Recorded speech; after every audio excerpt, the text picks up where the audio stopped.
আজকে রান্না করব মুড়ি ঘন্ট।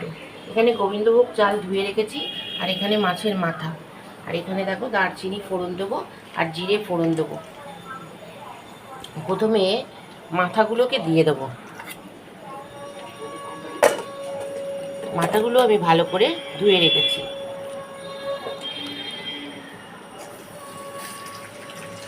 এই যে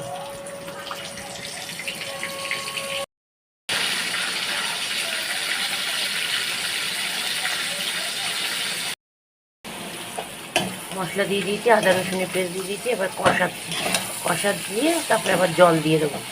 ভালো করে কষিয়ে নিই।